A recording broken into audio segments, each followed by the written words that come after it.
bi pozval Vojka Pavlina, da predstavi svojo dizertacijo Goriška od vladavine zadnjih goriških grofov do Habsburške delne dežele. Ne vem pa, kje je zaposlen, ker ga ne poznam. Torej, od 5 kratkim sem začasno zaposlen pri tej zgradbi. Aha, dobro. Torej, še enkrat mogoče naslov Goriška od vladavine zadnjih goriških grofov do Habsburške delne dežele je nastala pod mentorstvom dr. Borisa Borca in so mentorstvom dr. Petra Štiha na oddelku za zgodovino Filozofske fakultete v Ljubljani. Dve izjemno pomembni zarezi, leto 1420 in 1521, zamejujeta vsebino teksta s tem naslovom. Vmes pa je seveda za Goriško pomembna ročnica leto 1500, ko je umrl zadnji goriški grof Leonhard in je deželo prevzel Maksimilijan Habsburški. Šele Wormski mir po dolgotrajni Habsburško-Beneški vojni je na to Habsburžanom zagotovil konsolidacijo oblasti v novo pridobljeni grofiji, ki so na to vladali vse do leta 1918. Seveda je pri tem mišljen južni del grofovih posesti, se pravi notranja grofija s središčem v Gorici, ki je bila osnova za Habsburško delno deželo Goriško oziroma Goriško-Gradiščansko. Severni del, prednja ali tudi zunanja grofija s sedežem v Lijencu, je v turbulentnem času vojn postala del Tirolske dežele. Prva zareza, leto 1420, je po svoje še pomembnejša od Wormsa. Sicer je bila ta bolj usodna za furlansko kneževino angleškega patriarha, ki jo je tedaj Republika Svetega Marka zasedla, pri čemer se je beneška terraferma dotaknila goriške grofije. Goriška se je ob teh tektonskih političnih premikih še bolj oddaljila od svoje nedvoumno furlanske identitete v preteklosti. Politični zasuk 1420 torej ni pomenil le zamenjave neke dinastije znotraj vsaj formalnih mej cesarstva, kakor je to veljalo za leto 1500.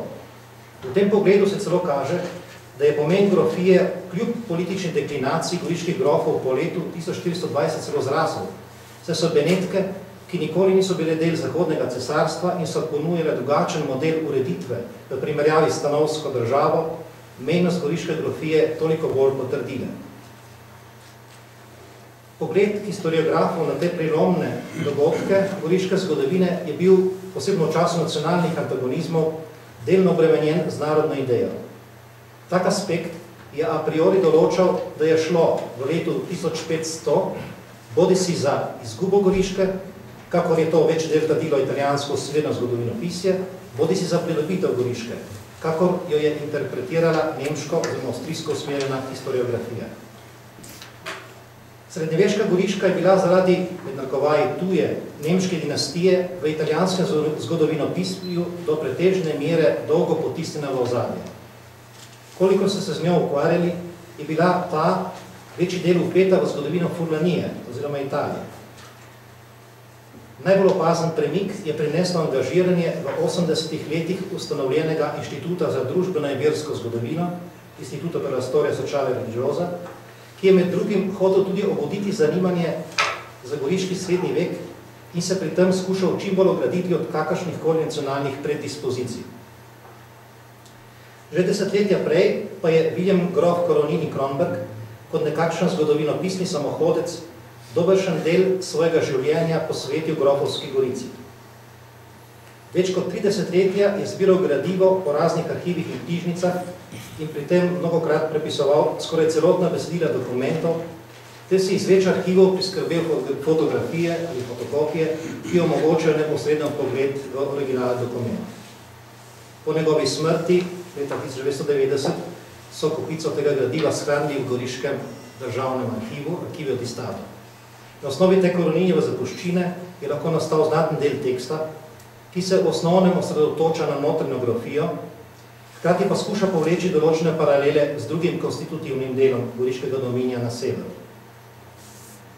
Ta fragmentarna slika posnosrednjeveške Goriške pušča nekatere poglavja ob strani, na primer vprašanje Cerkve na Goriškem, nekatera so le bežno omenjena, na primer gospodarska podoba, položaj podložnega prebivalstva, kar je bilo v ospredju zanimalo pri magistrskem delu.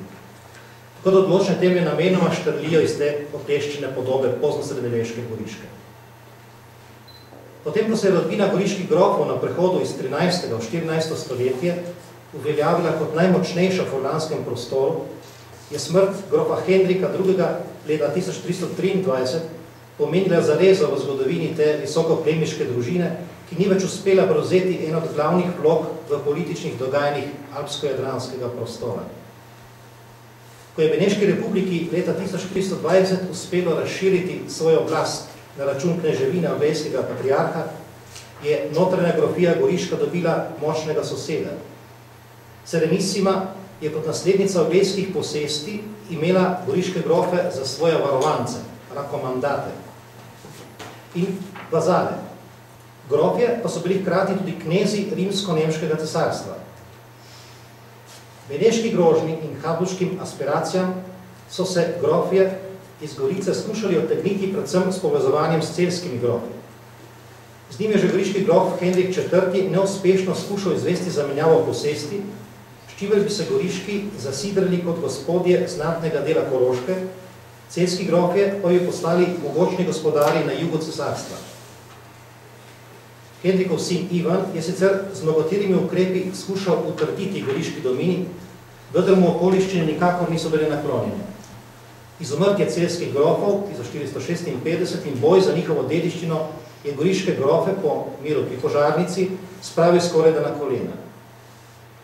Ivanov mlajši brat Leonhard je še naprej manevriral med Benečani in Habsburžani.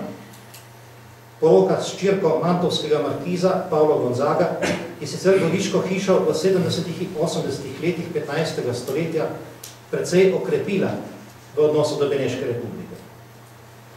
Ko je v cesarstvu zavladal Maksimilijan Habsburški, Friderikov sin, so Benetke dobile hujšega sovražnika, saj si je Maksimilijan zadal velikopotezen cilj znova obnoviti cesarske pravice v Italiji.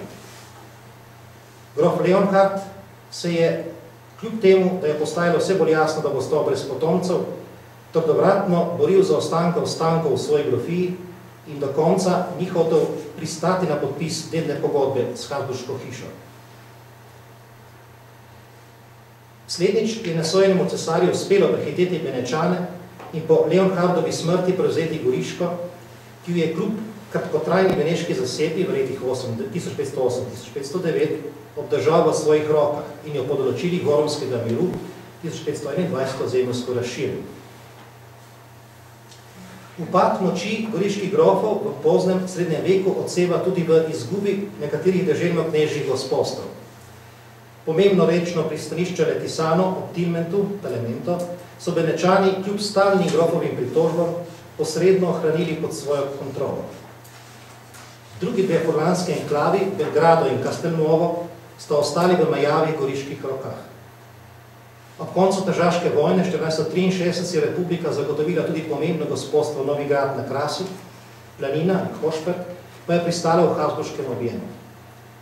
Grofu Leonhardu so v zadnjih desetletjih 15. stoletja ostala tri ključna središča notrne grofije, poleg Gorice še Krmin in Švarcenek pri Divači.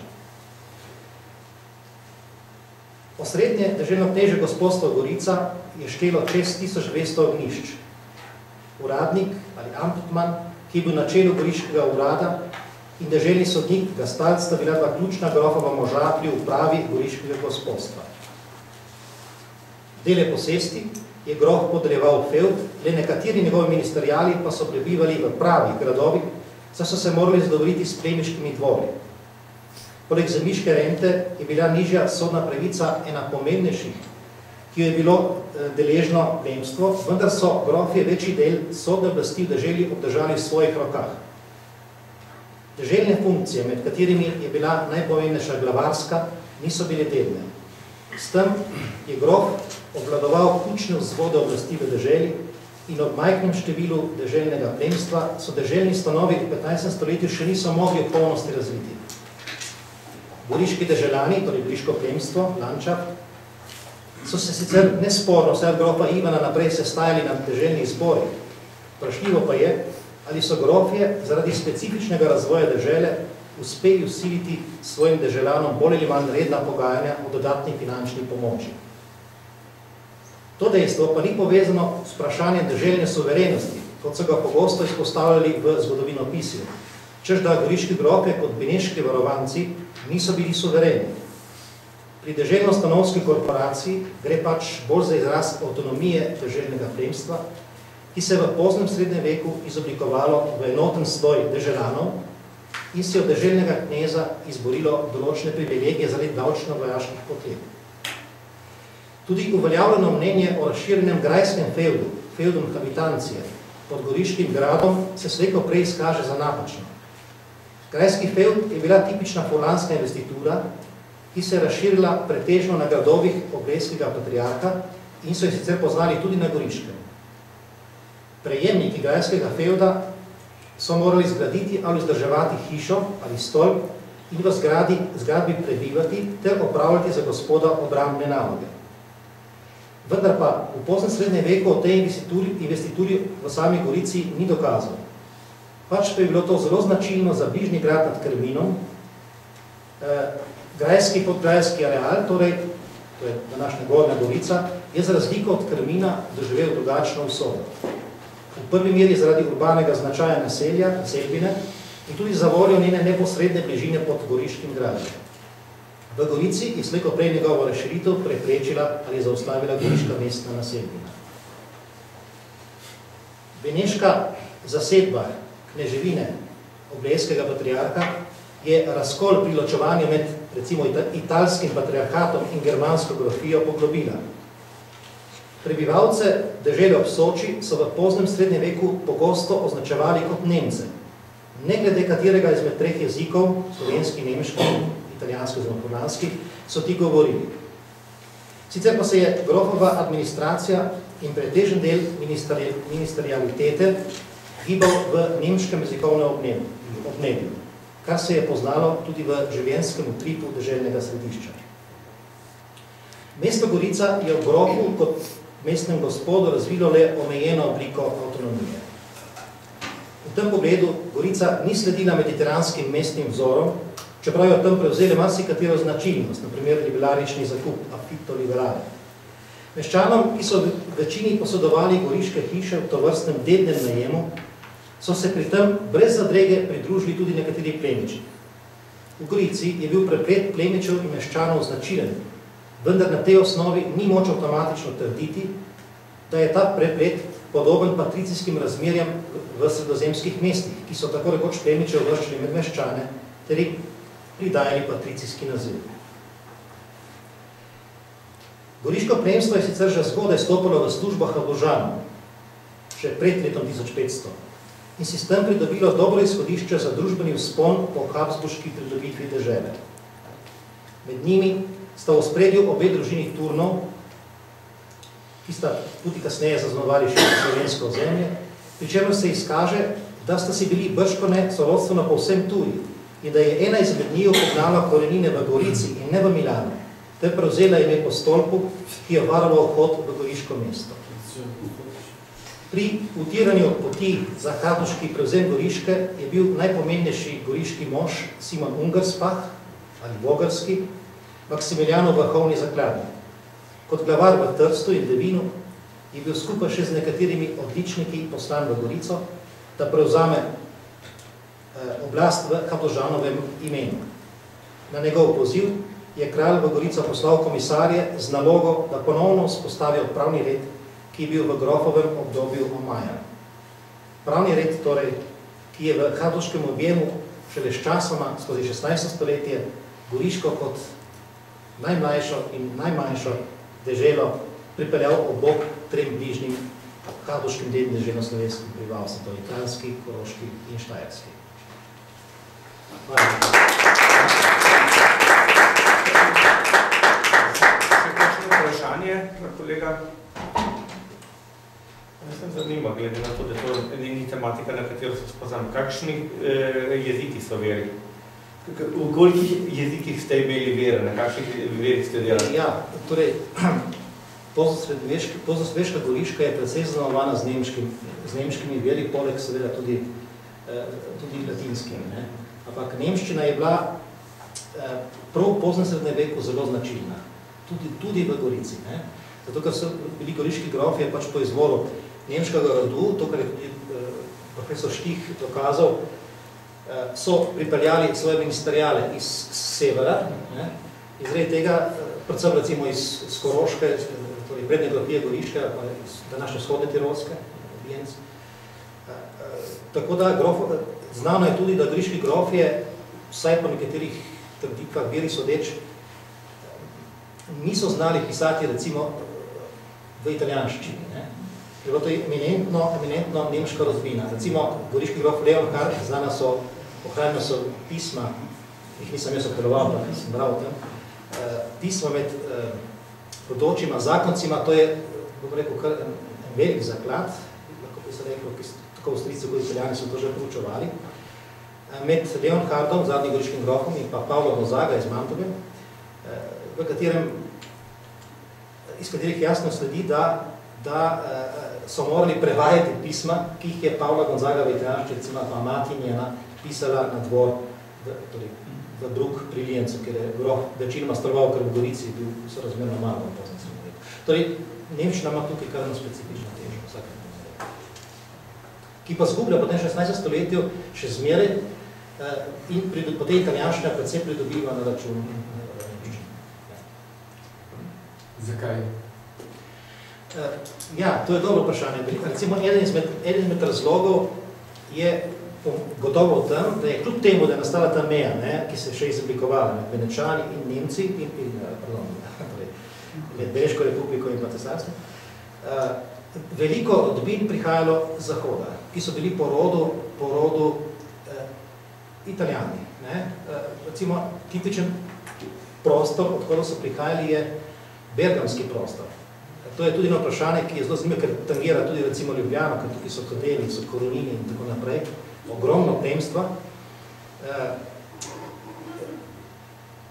Zakaj ravno z Bergama, to je eno vprašanje, ki je zelo zanimivo, ne samo plemizi, tudi druga struktura, tudi drugi sloj, z drugi sloj so prihajali. V vsakem primeru, torej ta teža plemstva se je potem v veliki meri tudi jezikovno prevesila recimo na italijansko stran. Potem so tukaj trgovinske poti, recimo primer Lantieri, ki je bil, prišel z Mark preko Ljubljana in Ptuja, imel izpostave. In ta vpliv Benetke se okrepil v tem smislu. In je potem tudi jezik in pa seveda treba vedeti tudi to, da goriški grofe kot suvereni, ki so bili po svojem rodnem, torej po svojem jeziku, Nemci, pač enostavno več niso vladali. Gorica zgubi tisti center, ki bi ga lahko goriški grofje kot nemško govoreče tako zaznamovali. To so recimo taki, lahko so še drugi vzgibni, pa predvsem močni. Najlepša hvala.